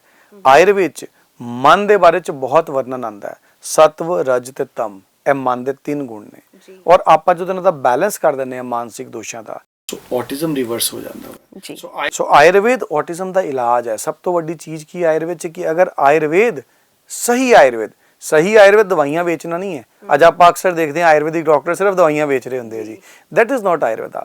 ਆਯੁਰਵੇਦ 'ਚ ਕਿਹਾ ਗਿਆ ਜੀ ਸਵਸਥस्य स्वास्थ्य रक्षणम आतुरस्य विकार प्रशमनम। स्वस्थ व्यक्ति ਦੇ ਸਵਸਥ ਦੀ ਰੱਖਿਆ ਕਰੋ, ਰੋਗੀ ਦੇ ਰੋਗ ਨੂੰ ਦੂਰ ਕਰੋ। ਸੋ ਸਵਸਥस्य स्वास्थ्य रक्षणम ਨੂੰ ਪ੍ਰਾਇੋਰਿਟੀ ਦਿੱਤਾ ਗਿਆ ਆਯੁਰਵੇਦ ਦੇ ਅੰਦਰ। ਔਰ ਆਯੁਰਵੇਦ ਆਹਾਰ, ਵਿਹਾਰ ਤੇ ਔਸ਼ਧ। ਦੇਖੋ ਸਭ ਤੋਂ ਪਹਿਲੇ ਆਯੁਰਵੇਦ ਨੇ ਕੀ ਕਿਹਾ? ਆਹਾਰ। ਸੋ ਮੈਜੋਰਿਟੀ ਆਟਿਸਟਿਕ ਬੱਚੇ ਤੇ ਆਹਾਰ ਨਾਲ ਹੀ ਠੀਕ ਹੋ ਜਾਂਦੇ ਆ ਜੀ। ਸਹੀ ਡਾਈਟ, ਸਹੀ ਡੀਲਿੰਗ ਬੱਚੇ ਦੇ ਨਾਲ, ਬਿਨਾਂ ਕਿਸੇ ਦਵਾਈ ਤੋਂ ਬੱਚਾ ਠੀਕ ਹੋ ਜਾਂਦਾ। ਤੁਸੀਂ ਜਿਸ ਤਰ੍ਹਾਂ ਦੀ ਸਾਈਕੋ ਸਟੱਡੀਜ਼ ਕੀਤੀਆਂ, ਲੋਕਾਂ ਦੇ ਬਿਹੇਵੀਅਰਲ ਚੇਂਜਸ ਨੂੰ ਦੇਖਦੇ ਹੋ ਜਾਂ ਇਹਨਾਂ ਦਾ ਇਲਾਜ ਵੀ ਕਰਦੇ ਹੋ, ਤੁਸੀਂ ਕੀ ਪਾਇਆ ਕਿ ਪੇਰੈਂਟਸ ਦੇ ਵਿੱਚ ਇਸ ਤਰ੍ਹਾਂ ਦੀਆਂ ਕਿਹੜੀਆਂ ਕਮੀਆਂ ਨੇ ਜਿਹੜੀਆਂ ਦੂਰ ਕਰਨੀਆਂ ਲਾਜ਼ਮੀ ਨੇ ਤਾਂ ਜੋ ਬੱਚਿਆਂ ਦੇ ਵਿੱਚ ਇਸ ਤਰ੍ਹਾਂ ਦੇ ਸਿੰਪਟਮਸ ਨਾ ਆਉਣ? ਤੁਸੀਂ ਬਹੁਤ ਵਧੀਆ ਕੁਐਸਚਨ ਪੁੱਛਿਆ ਜੀ। ਦੇਖੋ ਮੈਂ ਅਕਸਰ ਪੇਰੈਂਟਸ ਨੂੰ ਬੋਲਦਾ ਵੀ ਹਾਂ, ਕਿਉਂਕਿ ਮੈਂ CBSE ਬੋਰਡ ਸਕੂਲ ਨਾਲ ਅਟੈਚਡ ਰਿਹਾ ਹਾਂ, ਤੇ ਮੈਂ ਅਕਸਰ ਪੇਰੈਂਟਸ ਨੂੰ ਕਹਿੰਦਾ ਵਾਂ ਕਿ ਅੱਜ ਕੱਲ੍ਹ ਕੀ ਹੁੰਦਾ ਜੀ, ਪੇਰੈਂਟਸ ਆਪਣੇ ਬੱਚੇ ਨੂੰ ਖੁਸ਼ ਕਰਨ ਦੀ ਕੋਸ਼ਿਸ਼ ਕਰਦੇ ਨੇ ਐਕਸੈਸਿਵ ਗਿਫਟਸ ਨਾਲ। ਇੱਕ ਟਾਈਮ ਸੀ ਪੇਰੈਂਟਸ ਦਾ ਟਾਈਮ ਸੀ ਉਹਨਾਂ ਦੇ ਬੱਚਿਆਂ ਦੇ ਵਾਸਤੇ, ਦਾਦੀਆਂ ਨਾਨੀਆਂ ਵੀ ਨਾਲ ਸੀ, ਬੱਚੇ ਨੂੰ ਐਂਪਲ ਟਾਈਮ ਮਿਲਦਾ ਸੀ। ਸਾਡੀਆਂ ਕਈ ਸੈਂਸੇਸ਼ਨਸ ਨੇ ਜਿਨ੍ਹਾਂ ਨੂੰ ਆਪਾਂ ਡਿਵੈਲਪ ਕਰਨਾ ਹੁੰਦਾ ਵਾ। ਸੈਂਸਰੀ ਡਿਵੈਲਪਮੈਂਟ ਬੱਚੇ ਦੀ ਹੋਏਗੀ ਜਦੋਂ ਤੁਸੀਂ ਬੱਚੇ ਦੇ ਕੋਲ ਬੈਠੋਗੇ, ਗੱਲਬਾਤ ਕਰੋਗੇ। ਬੱਚਾ ਅੱਜ ਵੀ ਚਾਹੁੰਦਾ ਹੈ ਕਿ ਮੇਰੇ ਮਾਪੇ ਮੈਨੂੰ ਕਹਾਣੀਆਂ ਸੁਣਾਉਣ, ਮੈਂ ਉਹਨਾਂ ਨੂੰ ਪੋਇਮਸ ਸੁਣਾਵਾਂ, ਉਹ ਮੈਨੂੰ ਟਾਈਮ ਦੇਣ। ਲੇਕਿਨ ਆਪਾਂ ਕੀ ਦੇ ਰਹੇ ਹਾਂ? ਗਿਫਟਸ। ਆਪਾਂ ਕਰਦੇ ਹਾਂ ਕਿ ਬੱਚੇ ਨੂੰ ਟਾਈਮ ਵੀ ਦੇਣਾ ਹੋਏਗਾ, ਆਪਾਂ ਮੂਵੀ ਥੀਏਟਰ 'ਚ ਚਲੇ ਜਾਵਾਂਗੇ, ਆਪਾਂ ਮੂਵੀ ਦੇਖ ਰਹੇ ਹਾਂ, ਬੱਚਾ ਪੌਪਕੌਰਨ ਖਾ ਰਿਹਾ ਵਾ, ਬੱਚਾ ਕੋਲਡ ਡਰਿੰਕ ਪੀ ਰਿਹਾ ਵਾ। ਸੋ ਆਪਾਂ ਬੱਚੇ ਨੂੰ ਟਾਈਮ ਨਹੀਂ ਦੇ ਰਹੇ। ਅਗਰ ਇੱਕ ਪੈਰੈਂਟ ਚਾਹੁੰਦਾ ਵਾ ਕਿ ਬੱਚਾ ਆਟਿਜ਼ਮ ਤੋਂ ਠੀਕ ਹੋਏ, ਉਹ ਤੁਹਾਡੇ ਆਪਣੇ ਸਮੇਂ ਤੋਂ ਬਿਨਾ ਕਦੀ ਠੀਕ ਨਹੀਂ ਹੋਏਗਾ ਜੀ। ਸੋ ਬੱਚਿਆਂ ਨੂੰ ਸਮੇਂ ਜ਼ਰੂਰ ਦਿਓ। ਜਿਸ ਤਰ੍ਹਾਂ ਰਿਸ਼ੀ ਪਤੰਜਲੀ ਦੀ ਗੱਲ ਕਰ ਲਈਏ, ਜਦੋਂ ਉਹਨਾਂ ਨੇ ਆਪਣੇ ਲਾਈਫ ਟਾਈਮ ਦੇ ਵਿੱਚ ਆਪਣੀ ਪ੍ਰੈਕਟਿਸ ਸ਼ੁਰੂ ਕੀਤੀ ਸੀ, ਤਾਂ ਮੰਨਿਆ ਜਾਂਦਾ ਹੈ ਕਿ ਇੱਕ ਅਜਗਰ ਉਹਨਾਂ ਨੇ ਪਾਲ ਲਿਆ ਤੇ ਇੱਕ ਅਜਗਰ ਨੂੰ ਇੱਕ ਬੱਚੇ ਦੇ ਰੂਮ ਦੇ ਵਿੱਚ ਛੱਡ ਦਿੱਤਾ ਗਿਆ, ਜਿਸ ਬੱਚੇ ਨੂੰ 12 ਸਾਲ ਦੇ ਵਾਸਤੇ ਇੱਕੋ ਹੀ ਰੂਮ ਦੇ ਵਿੱਚ ਕੈਦ ਕਰਕੇ ਰੱਖਿਆ ਗਿਆ ਸੀ। ਸ਼ਾਇਦ ਤੁਸੀਂ ਉਹ ਸਟੋਰੀ ਸੁਣੀ ਹੋਏਗੀ। ਤਾਂ ਇੱਥੋਂ ਉਹਨਾਂ ਨੇ ਇਹ ਸਿੱਟਾ ਕੱਢਿਆ ਸੀ ਕਿ ਜਿਸ ਬੱਚੇ ਨੇ ਕਦੇ ਕੁਝ ਨਹੀਂ ਦੇਖਿਆ, ਉਸਨੂੰ ਬਿਹੇਵੀਅਰਲ ਉਸਨੂੰ ਇਹ ਨਹੀਂ ਪਤਾ ਕਿ ਉਸਨੇ ਕਿਸ ਤਰ੍ਹਾਂ ਬਿਹੇਵ ਕਰਨਾ ਹੈ, ਸੁਸਾਇਟੀ 'ਚ ਕਿਵੇਂ ਮੂਵ ਕਰਨਾ ਹੈ, ਜਦੋਂ ਅਜਗਰ ਉਸਦੇ ਕਮਰੇ ਵਿੱਚ ਛੱਡਿਆ ਤੇ ਉਹ ਫਟ ਉੱਪਰ ਚੜ ਗਿਆ। ਤਾਂ ਇਟ ਮੀਨਸ ਕਿ ਤੁਹਾਡਾ ਸਬਕੌਂਸ਼ੀਅਸ ਕਿਤੇ ਨਾ ਕਿਤੇ ਉਹ ਚੀਜ਼ ਇਨਹੈਰਿਟ ਕੀਤੀਆਂ ਹੁੰਦੀਆਂ ਸੀ ਚੀਜ਼ਾਂ, ਉਸ ਨੂੰ ਕਿਵੇਂ ਪਤਾ ਲੱਗਿਆ ਕਿ ਇਹ ਜਿਹੜਾ ਹੈ ਉਹ ਜ਼ਹਿਰੀਲਾ ਹੈ ਸਨੇਕ। ਸੋ ਕਿਤੇ ਨਾ ਕਿਤੇ ਉਹਨਾਂ ਚੀਜ਼ਾਂ ਨੂੰ ਜਿਵੇਂ ਤੁਸੀਂ ਕਿਹਾ ਕਿ ਸਬਕੌਂਸ਼ੀਅਸ ਮਾਈਂਡ ਨੂੰ ਅਸੀਂ ਜ਼ਿਆਦਾ ਤੇਜ਼ ਕਰਨਾ ਹੁੰਦਾ ਹੈ, ਉਸ ਦੀ ਵਰਤੋਂ ਕਰਨੀ ਹੁੰਦੀ ਹੈ। ਪਰ ਅੱਜ ਕੱਲ੍ਹ ਕਿਉਂਕਿ ਸਾਡੇ ਅਧਿਆਪਕ ਹੀ ਇੱਦਾਂ ਦੇ ਨੇ ਤੇ ਫਿਰ ਅੱਗੋਂ ਪ੍ਰੋਡਕਟ ਵੀ ਉੱਦਾਂ ਦਾ ਹੋਣਾ ਹੈ। So that is the main reason ਕਿ ਜੇ ਪੇਰੈਂਟਸ ਹੀ ਇਸ ਤਰ੍ਹਾਂ ਦੇ ਹੈਗੇ ਤਾਂ ਬੱਚਿਆਂ ਦੇ ਵਿੱਚ ਉਹ ਗੁਣ ਕਿੱਥੋਂ ਆਉਣੇ ਆ? ਕੀ ਕਹੋਗੇ? ਬਿਲਕੁਲ ਠੀਕ ਤੁਸੀਂ ਕਿਹਾ ਜੀ। ਦੇਖੋ ਸਬਕੌਂਸ਼ੀਅਸ ਮਾਈਂਡ, ਤੁਸੀਂ ਇੱਕ ਬੜੀ ਵਧੀਆ ਸਟੋਰੀ ਸੁਣਾਈ ਹੈ ਜੀ, ਔਰ ਇਹਦਾ ਮਤਲਬ ਹੈ ਕਿ ਤੁਸੀਂ ਵੀ ਐਂਸ਼ੀਐਂਟ ਅੱਛਾ ਸਟੱਡੀ ਕੀਤਾ ਸਾਰਾ ਦਾ ਸਾਰਾ। ਔਰ ਮੈਂ ਇਹੀ ਕਹਿਣਾ ਚਾਹਾਂਗਾ ਜੀ ਕਿ ਦੇਖੋ ਸਬਕੌਂਸ਼ੀਅਸ ਮਾਈਂਡ 'ਚ ਤੇ ਇੰਨੀ ਪਾਵਰ ਹੈ ਕਿ ਸਾਡੇ ਸਬਕੌਂਸ਼ੀਅਸ ਮਾਈਂਡ 'ਚ ਨਾ, ਸਾਈਕੋਲੋਜੀ ਇਜ਼ ਅ ਸਾਇੰਸ ਜੋ ਐਕਚੁਅਲ 'ਚ ਸਾਇੰਸ ਨਹੀਂ ਹੈ, ਬੜੀ ਵਾਰੀ ਇਹ ਕਹਿਤਾ ਜਾਂਦਾ ਵਾ, ਜਿਹਦੀ ਕੋਈ ਐਕਸਪਲੇਨੇਸ਼ਨ ਨਹੀਂ ਹੈ। ਸੋ ਸਬਕੌਂਸ਼ੀਅਸ ਮਾਈਂਡ ਤੇ ਇੱਕ ਐਸੀ ਪਾਵਰਫੁਲ ਚੀਜ਼ ਹੈ ਕਿ ਇੱਕ ਬੱਚਾ ਅਗਰ ਉਹਦੇ ਸਬਕੌਂਸ਼ੀਅਸ ਦੇ ਅੰਦਰ ਪਹਿਲੇ ਤੋਂ ਪੰਜਾਬੀ ਫੀਡਡ ਹੈ, ਉਹ ਪੰਜਾਬੀ ਬੋਲੇਗਾ ਹੀ ਬੋਲੇਗਾ। ਆਪਣੇ ਆਸ-ਪਾਸ ਦੇ এনवायरमेंट ਤੋਂ ਵੀ ਸਿੱਖੇਗਾ, ਉਹਨੂੰ ਪੰਜਾਬੀ ਪੜ੍ਹਾਉਣ ਦੀ ਲੋੜ ਨਹੀਂ ਹੈ। ਸੋ ਜੋ ਜਨਰੇਸ਼ਨਸ ਚੀਜ਼ ਚੱਲ ਰਹੀ ਹੈ, ਪੁਰਾਣੇ ਟਾਈਮ ਤੇ ਕੀ ਕਹਿੰਦੇ ਸੀ ਕਿ ਜੋ ਫਾਦਰ ਕਰ ਰਿਹਾ ਉਹ ਬੱਚੇ ਨੂੰ ਵੀ ਉਹੀ ਸਿਖਾਉਂਦਾ ਸੀ, ਫਿਰ ਉਸ ਦੇ ਅਗਲੇ ਬੱਚੇ ਨੂੰ ਵੀ ਉਹੀ ਸਿਖਾਉਂਦਾ ਸੀ, ਕਿਉਂਕਿ subconscious carries on ਦੋਸ things. So subconscious the power ਬਹੁਤ ਜ਼ਿਆਦਾ ਜੀ। ਆਪਾਂ ਇਹਨੂੰ ਅੱਜ ਕੱਲ੍ਹ ਯੂਜ਼ ਨਹੀਂ ਕਰ ਰਹੇ ਹਾਂ, ਕਿਉਂਕਿ ਆਪਾਂ ਜਿੰਨਾ ਟੀਵੀ ਦੇਖ ਰਹੇ ਹਾਂ, ਜਿੰਨੇ ਮੋਬਾਈਲਸ 'ਚ ਰਹਿ ਰਹੇ ਹਾਂ, ਔਰ ਅਧਿਆਤਮ ਤੇ ਕਰ ਹੀ ਨਹੀਂ ਰਹੇ। ਮੈਡੀਟੇਸ਼ਨ ਵਿਚ was a part of life. ਆਪਾਂ ਇਹ ਸੋਚਦੇ ਹੀ ਨਹੀਂ ਆ ਕਿ ਐਟਲੀਸਟ ਦਿਨ 'ਚ 15 ਮਿੰਟ ਆਪਾਂ ਸੋਚ ਕੇ ਤੇ ਦੇਖੀਏ ਕਿ ਆਪਾਂ ਕੀਤਾ ਕੀ ਹੈ। ਅੰਤਰ ਆਤਮਾ ਦੀ ਆਵਾਜ਼, ਸਬਕੌਂਸ਼ੀਅਸ ਦਾ ਯੂਜ਼ੇਜ ਅੱਜ ਬਹੁਤ ਘਟ ਗਿਆ ਵਾ। ਸੋ ਬੱਚਿਆਂ ਦੇ ਕੇਸ 'ਚ ਦੇਖੋ, ਜੋ ਆਪਾਂ ਕਰਾਂਗੇ ਉਹੀ ਬੱਚੇ ਕਰਨਗੇ। ਕੋਈ ਟਾਈਮ ਸੀ ਪੇਰੈਂਟਸ ਗ੍ਰੈਂਡ ਪੇਰੈਂਟਸ ਬਹਿੰਦੇ ਸੀ, ਧੂਫ, ਅਗਰਬੱਤੀ, ਗੁਰਬਾਨੀ, ਡਿਪੈਂਡਿੰਗ ਕਿ ਆਪਾਂ ਕਿਹੜੇ ਧਰਮ ਨੂੰ ਬਿਲੋਂਗ ਕਰਦੇ ਹਾਂ, time was given to religion, time was given to meditation. ਅੱਜ ਨਹੀਂ ਹੈ ਜੀ, ਅੱਜ ਤੇ ਪਿਕਚਰ ਦੇਖਦੇ ਨੇ ਸਾਰੇ ਇਕੱਠੇ ਬੈਠ ਕੇ, ਲੇਕਿਨ ਇਹ ਕੁਝ ਨਹੀਂ ਹੋ ਰਿਹਾ। ਸੋ ਸਬਕੌਂਸ਼ੀਅਸ ਦੀ ਪਾਵਰ ਆਪਾਂ ਆਪ ਘਟਾ ਰਹੇ ਹਾਂ ਜੀ। ਡਾਕਟਰ ਸਾਹਿਬ ਨੇ ਬਹੁਤ ਖੂਬਸੂਰਤ ਗੱਲ ਕਹੀ ਹੈ ਕਿ ਜ਼ਿੰਦਗੀ ਦੇ ਵਿੱਚ ਜੇਕਰ ਅਸੀਂ ਇੱਕ ਹੈਲਦੀ ਲਾਈਫ ਸਟਾਈਲ ਨੂੰ ਅਪਣਾ ਕੇ ਜ਼ਿੰਦਗੀ ਬਤੀਤ ਕਰਨੀ ਸ਼ੁਰੂ ਕਰ ਦਈਏ ਤਾਂ ਸ਼ਾਇਦ ਹੋਰ ਖੁਸ਼ਨੁਮਾ ਜ਼ਿੰਦਗੀ ਹੋ ਸਕਦੀ ਹੈ। ਇਸ ਵਿੱਚ ਮੈਡੀਟੇਸ਼ਨ ਲਈ ਸਾਨੂੰ ਜ਼ਰਾ ਟਾਈਮ ਕੱਢਣਾ ਹੋਏਗਾ, ਕਿਉਂਕਿ ਪੁਰਾਣੇ ਬਜ਼ੁਰਗ ਕਿਹਾ ਕਰਦੇ ਸਨ ਕਿ ਜੇਕਰ ਤੁਸੀਂ ਮੈਡੀਟੇਸ਼ਨ ਕਰਦੇ ਹੋ, ਤੁਹਾਡੀ ਜਿੰਨੀ ਰੂਟਸ ਸਟਰੋਂਗ ਹੁੰਦੀਆਂ ਤੇ ਤਣਾ ਉੱਪਰ ਓਨਾ ਹੀ ਸਟਰੋਂਗ ਹੁੰਦਾ ਹੈ। ਸੋ ਡਾਕਟਰ ਸਾਹਿਬ, ਅਗਲਾ ਸਵਾਲ ਇਹ ਹੈ ਕਿ ਔਟਿਜ਼ਮ ਕੀ ਵੱਡੇ ਲੋਕਾਂ ਦੇ ਵਿੱਚ ਵੀ ਹੁੰਦਾ ਹੈ ਜਾਂ ਸਿਰਫ ਔਰ ਸਿਰਫ ਬੱਚਿਆਂ ਦੀ ਬਿਮਾਰੀ ਹੈ? ਦੇਖੋ, ਸਟਾਰਟ ਬੱਚੇ ਤੋਂ ਹੀ ਹੋਏਗਾ। ਅਗਰ ਆਟਿਸਟਿਕ ਐਡਲਟ ਵੀ ਸਾਡੇ ਕੋਲ ਆਇਆ ਹੈ, ਐਸੇ ਕੇਸਿਸ ਨਹੀਂ ਆਉਂਦੇ ਕਿ 11 ਸਾਲ ਤੱਕ ਬੱਚਾ ਨਾਰਮਲ ਸੀ ਤੇ ਉਸ ਤੋਂ ਬਾਅਦ ਆਟਿਸਟਿਕ ਆ ਗਿਆ।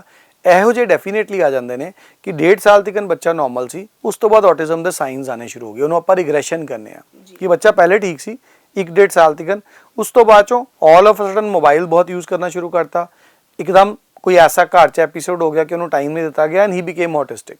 ਸੋ ਅਦਰਵਾਈਜ਼ ਜਿਹੜੇ ਐਡਲਟਸ ਨੂੰ ਆਟਿਜ਼ਮ ਹੈ, ਕਿਉਂਕਿ ਦੇਖੋ ਅਗਰ ਇੱਕ ਬੱਚਾ ਛੋਟੇ ਹੁੰਦੇ ਆਟਿਸਟਿਕ ਹੈ, ਉਹਦਾ ਇਲਾਜ ਨਹੀਂ ਹੋਇਆ, ਉਹ 21 ਸਾਲਾਂ ਦਾ ਵੀ ਹੋ ਕੇ ਆਟਿਸਟਿਕ ਹੀ ਰਹੇਗਾ।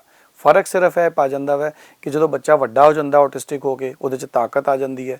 ਛੋਟੇ ਹੁੰਦੇ ਤੇ ਉਹ ਕੰਟਰੋਲ ਹੋ ਜਾਂਦਾ ਵੈ, ਵੱਡੇ ਹੋ ਕੇ ਉਹ ਕੰਟਰੋਲ ਨਹੀਂ ਹੁੰਦਾ। ਸੋ ਬੜੀ ਵਾਰ ਸੁਸਾਇਟੀ 'ਚ ਸਾਨੂੰ ਇਹੋ ਜਿਹੇ ਬੱਚੇ ਦੇਖਣ 'ਚ ਘੱਟ ਮਿਲਦੇ ਨੇ, ਲੋਕੀ ਘਰਾਂ ਤੋਂ ਸ਼ਨ ਕਰਨ ਲੱਗ ਪੈਂਦੇ ਨੇ। ਸੋ ਉਹ ਇੱਕ ਬੜੀ ਹੀ ਖਰਾਬ ਸਟੇਜ ਹੈ। ਕੁਝ ਪੇਰੈਂਟਸ ਤੇ ਟੋਲਰੇਟ ਕਰਦੇ ਨੇ, ਅਦਰਵਾਈਜ਼ ਬੜੀ ਵਾਰੀ ਕੀ ਹੁੰਦਾ ਹੈ ਕਿ ਪੇਰੈਂਟਸ ਸੋਚਦੇ ਨੇ ਮੇਰਾ ਪਹਿਲਾ ਬੱਚਾ ਆਟਿਸਟਿਕ ਹੈ, ਅਗਲਾ ਬੱਚਾ ਪਲਾਨ ਕਰ ਲੈਂਦੇ ਨੇ, ਪਹਿਲਾ ਠੀਕ ਹੋ ਸਕਦਾ ਹੁੰਦਾ, ਉਹਦੇ ਤੇ ਨਹੀਂ ਮਿਹਨਤ ਕਰਦੇ ਹੈ, ਉਹ ਫਿਰ ਵੱਡਾ ਹੋ ਕੇ ਸੁਸਾਇਟੀ ਤੇ ਇੱਕ ਬੋਝ ਬਣਦਾ ਵਾ, ਉਹ ਆਪਣੇ ਆਪ 'ਚ ਨਹੀਂ ਹੋ ਪਾਉਂਦਾ ਜੀ। ਡਾਕਟਰ ਸਾਹਿਬ, ਆਖਰੀ ਸਵਾਲ ਇਹ ਹੈ ਕਿ ਹੁਣ ਤੱਕ ਦੇ ਤਜਰਬੇ ਦੇ ਵਿੱਚੋਂ ਤੁਸੀਂ ਔਟਿਜ਼ਮ ਦਾ ਸਭ ਤੋਂ ਖਰਾਬ ਕੇਸ, ਵੱਧ ਤੋਂ ਬੱਦਰ ਪੋਜੀਸ਼ਨ ਵਾਲਾ, ਸਟੇਜ ਵਾਲਾ ਕਿਹੜਾ ਕੇਸ ਦੇਖਿਆ ਹੈ? ਦੇਖੋ, ਇੱਕ ਨਹੀਂ ਸਪੈਸੀਫਾਈ ਕਰਾਂਗਾ, ਕਾਮਨਲੀ 3-4 ਮਹੀਨਿਆਂ 'ਚ ਕੋਈ ਨਾ ਕੋਈ ਐਸਾ ਮੇਰੇ ਕੋਲ ਕੇਸ ਆ ਜਾਂਦਾ ਵੈ ਜਿਹਦੀ ਏਜ ਹੁੰਦੀ ਹੈ ਜੀ 20 ਸਾਲ, 22 ਸਾਲ, 24 ਸਾਲ, ਸਟਰੋਂਗ ਹੋ ਚੁੱਕਾ ਹੁੰਦਾ ਪੂਰਾ ਦਾ ਪੂਰਾ ਬੱਚਾ, ਐਕਸੈਸਿਵ ਹਾਈਪਰ ਐਕਟਿਵ ਹੁੰਦਾ ਵੈ, ਗਲੀ ਮਹੱਲਿਆਂ ਵਾਲਿਆਂ ਨਾਲ ਲੜ ਰਿਹਾ ਹੁੰਦਾ ਵੈ, ਆਪਣੇ ਪੇਰੈਂਟਸ ਨੂੰ ਕੁੱਟ ਦਿੰਦਾ ਵੈ। ਮਾਂ ਦੇਖੋ ਸਭ ਕੁਝ ਸਹਿ ਲੈਂਦੀ ਹੈ, ਸਭ ਤੋਂ ਜ਼ਿਆਦਾ ਆਪਣੀ ਮਦਰ ਨੂੰ ਹੀ ਕੁੱਟ ਰਿਹਾ ਹੁੰਦਾ ਵੈ, ਕਿਉਂਕਿ ਮਦਰ ਨੂੰ ਤੇ ਬੱਚੇ ਨਾਲ ਫਿਰ ਵੀ ਪਿਆਰ ਰਹੇਗਾ। ਸੋ ਆਮ ਤੌਰ 'ਤੇ ਜਦੋਂ ਮਦਰ ਨੇ ਉਸ ਬੱਚੇ ਨੂੰ ਆਪਣੇ ਨਾਲ ਰੱਖਿਆ ਹੁੰਦਾ ਵੈ, ਜਦੋਂ ਦੀ ਨੀਡਸ ਪੂਰੀਆਂ ਨਹੀਂ ਹੋ ਰਹੀਆਂ, ਉਹ ਬੱਚਾ ਮਦਰ ਨੂੰ ਵੀ ਹਿੱਟ ਕਰ ਦਿੰਦਾ ਵੈ। ਸੋ ਉਹ ਵਧੀ ਹੋਈ ਏਜ ਵਾਲੇ ਜਿਹੜੇ ਆਟਿਸਟਿਕ ਬੱਚੇ ਨੇ ਜੀ, ਉਹ ਦੇਖੇ ਹੀ ਨਹੀਂ ਜਾਂਦੇ। They are really very tough to see, ਔਰ ਇੱਕ ਨਹੀਂ ਰੂਟੀਨ 'ਚ ਇਹੋ ਜਿਹੇ ਕੇਸਿਸ ਦੇਖਣ ਨੂੰ ਮਿਲਦੇ ਆ। ਕੀ ਇਹਨਾਂ 'ਚ ਹਾਰਮੋਨਲ ਡਿਸਆਰਡਰਸ ਵੀ ਆਉਂਦੇ ਆ? ਇਹ ਇੱਕ ਐਸਾ ਸਵਾਲ ਹੈ ਜੀ ਜਿਹੜਾ ਬੜਾ ਹੀ ਇੰਪੋਰਟੈਂਟ ਹੈ। ਦੁਬਾਰਾ ਦੇਖੋ, a male will become a male after 14 years, 15 years, proper ਜਦੋਂ ਮੇਲ ਹਾਰਮੋਨਸ ਉਹਦੇ 'ਚ ਐਕਟੀਵੇਟ ਹੋ ਜਾਣਗੇ। ਸਿਮਿਲਰਲੀ ਫੀਮੇਲਸ ਦੀ ਵੀ ਇੱਕ ਏਜ ਹੈ, ਲੇਕਿਨ ਆਟਿਸਟਿਕ ਬੱਚੇ ਜਨਰਲੀ ਮੈਂ ਆਪਣੀ ਰਿਸਰਚ 'ਚ ਦੇਖਿਆ ਵੈ ਕਿ ਸਮੇਂ ਤੋਂ ਜਲਦੀ ਮੈਚਿਓਰ ਹੁੰਦੇ ਨੇ। ਸਮੇਂ ਤੋਂ ਜਲਦੀ ਮੈਚਿਓਰ ਹੁੰਦਾ ਸਾਨੂੰ ਨੁਕਸਾਨ ਇਹ ਹੁੰਦਾ ਵੈ ਕਿ ਜਿਹੜੀਆਂ ਉਹ ਸੈਕਸ਼ੁਅਲਿਟੀ ਵਾਲੀਆਂ ਪ੍ਰੋਬਲਮਸ ਨੇ, ਉਹ ਵੀ ਉਹਨਾਂ ਬੱਚਿਆਂ 'ਚ ਦੇਖਣੀਆਂ ਪੈ ਜਾਂਦੀਆਂ ਨੇ। ਪੇਰੈਂਟਸ ਵਾਸਤੇ ਬੜਾ ਟਫ ਹੋ ਜਾਂਦਾ ਵੈ ਬੱਚੇ ਨੂੰ ਸੰਭਾਲਣਾ। ਇੱਕ ਫੀਮੇਲ ਹੈ, ਉਹਦੀ ਏਜ ਵੱਧ ਗਈ ਹੈ, ਹੁਣ ਉਸ ਫੀਮੇਲ ਨੂੰ ਸੋਸਾਇਟੀ ਦੇ ਕੇਸ 'ਚ ਸਿਖਾਣਾ, ਬਹਿਣਾ ਉੱਠਣਾ ਸਿਖਾਣਾ, ਐਟ ਦਾ ਸੇਮ ਟਾਈਮ ਉਹਨੂੰ ਪ੍ਰੋਟੈਕਟ ਕਰਨਾ, ਪਲੱਸ ਉਸ ਫੀਮੇਲ ਨੂੰ ਤਾਂ ਪਤਾ ਹੀ ਨਹੀਂ ਕੀ ਸਹੀ ਹੈ ਕੀ ਗਲਤ ਹੈ, ਉਸ ਮੇਲ ਨੂੰ ਵੀ ਨਹੀਂ ਪਤਾ ਕੀ ਸਹੀ ਹੈ ਕੀ ਗਲਤ ਹੈ। ਸੋ ਹਾਰਮੋਨਲ ਐਕਟੀਵੇਸ਼ਨ ਤੋਂ ਪਹਿਲੇ ਹੀ ਇਹ ਜ਼ਰੂਰੀ ਹੋ ਜਾਂਦਾ ਹੈ ਕਿ ਉਹਨਾਂ ਨੂੰ ਬਹੁਤ ਕੁਝ ਸਿਖਾ ਲਿਆ ਜਾਏ। 15 ਸਾਲ ਤੋਂ ਬਾਅਦ ਚੋਂ ਇੱਕ ਆਟਿਸਟਿਕ ਬੱਚੇ ਨੂੰ ਠੀਕ ਕਰ ਪਾਣਾ, ਮੇਰਾ ਐਕਸਪੀਰੀਅੰਸ ਕਹਿੰਦਾ ਹੈ ਕਿ ਪੋਸੀਬਲ ਨਹੀਂ ਹੈ। ਮੈਂ ਹਮੇਸ਼ਾ ਪੇਰੈਂਟਸ ਨੂੰ ਕਹਿੰਦਾ ਕਿ 15 ਸਾਲ 'ਚ ਧਾਤੂਆਂ ਨੇ ਜਿਹੜਾ ਬ੍ਰੇਨ ਨੂੰ ਗਰੋਥ ਦੇਣੀ ਸੀ, ਜਿਹੜੀ ਸਾਡੀ ਮਾਨਸ ਗਰੋਥ ਹੋਣੀ ਸੀ, ਉਹ ਹੋ ਜਾਂਦੀ ਹੈ ਜੀ। ਸੋ 15 ਇਅਰਸ ਤੋਂ ਪਹਿਲੇ ਹੀ ਆਪਾਂ ਮਿਹਨਤ ਕਰਨੀ ਹੈ ਕਿ ਸਾਡਾ ਬੱਚਾ ਠੀਕ ਹੋ ਜਾਏ। ਜੀ ਡਾਕਟਰ ਸਾਹਿਬ, ਅੱਜ ਦੀ ਗੱਲਬਾਤ ਯਕੀਨਨ ਸਾਡੇ ਵਾਸਤੇ ਵੀ ਤੇ ਸਾਡੇ ਸਰੋਤਿਆਂ ਵਾਸਤੇ ਤਾਂ ਬਹੁਤ ਲਾਹੇਵੰਦ ਰਹੀ ਹੋਏਗੀ। ਜਾਂਦੇ ਜਾਂਦੇ ਕੀ ਕਹਿਣਾ ਚਾਹੋਗੇ? ਦੇਖੋ ਜੀ, ਮੈਂ ਇਹੀ ਕਹਿਣਾ ਚਾਹਾਂਗਾ ਕਿ ਸੰਤਾਨ ਸੁੱਖ ਇੱਕ ਬੜਾ ਹੀ ਪਿਆਰਾ ਸੁੱਖ ਹੈ। ਇੰਨੇ IVF ਸੈਂਟਰਸ, ਇੰਨੇ ਇਨਫਰਟਿਲਿਟੀ ਸੈਂਟਰਸ ਆਪਾਂ ਦੇਖਦੇ ਹਾਂ, ਕਿਉਂਕਿ ਕੁਦਰਤ ਦੀ ਸਭ ਤੋਂ ਵੱਡੀ ਨਿਆਮਤ ਹੈ ਜੀ ਔਲਾਦ। ਜੀ ਆਪਣੀ ਔਲਾਦ ਨੂੰ ਸਮੇਂ ਜ਼ਰੂਰ ਦਿਓ। ਅਗਰ ਤੁਸੀਂ ਆਪਣੀ ਔਲਾਦ ਨੂੰ ਸਮੇਂ ਦਿਓਗੇ, ਉਹਦੇ ਬਚਪਨ 'ਚ, ਤਾਂ ਹੀ ਤੁਹਾਡੀ ਔਲਾਦ ਸਮੇਂ ਦੇਗੀ ਤੁਹਾਨੂੰ ਬੁਢਾਪੇ 'ਚ। ਬਹੁਤ ਜ਼ਰੂਰੀ ਹੈ ਜੀ, ਇਹਨੂੰ ਫੋਲੋ ਜ਼ਰੂਰ ਕਰੋ। ਬੜੇ ਖੂਬਸੂਰਤ ਗੱਲ ਦੇ ਨਾਲ ਅੱਜ ਦੇ ਇਸ ਇੰਟਰਵਿਊ ਦਾ ਅੰਤ ਡਾਕਟਰ ਸਾਹਿਬ ਕਰ ਰਹੇ ਨੇ ਔਰ ਮੈਨੂੰ ਉਮੀਦ ਹੈ ਕਿ ਅੱਜ ਦੀ ਗੱਲਬਾਤ ਤੁਹਾਨੂੰ ਸਾਰਿਆਂ ਨੂੰ ਪਸੰਦ ਜ਼ਰੂਰ ਆਈ ਹੋਏਗੀ। ਸਮੇਂ-ਸਮੇਂ ਤੇ ਇਸ ਤਰ੍ਹਾਂ ਦੇ ਇੰਟਰਵਿਊਜ਼ ਲੈ ਕੇ, ਗੱਲਬਾਤ ਲੈ ਕੇ ਤੁਹਾਡੇ ਨਾਲ ਰਾਬਤਾ ਕਾਇਮ ਕਰਦੇ ਰਹਾਂਗੇ। ਫਿਲਹਾਲ ਮੈਨੂੰ ਯਾਨੀ ਗੁਰਨੀਤ ਨੂੰ ਦਿਓ ਇਜਾਜ਼ਤ। ਪ੍ਰੋਗਰਾਮ ਸੰਵਾਦ ਇੱਥੇ ਹੀ ਖਤਮ ਕਰਨ ਦੀ। ਬਹੁਤ ਬਹੁਤ ਧੰਨਵਾਦ। ਤੁਸੀਂ ਦੇਖਦੇ ਰਹੋ ਦਾ ਅਨਮਿਊਟ।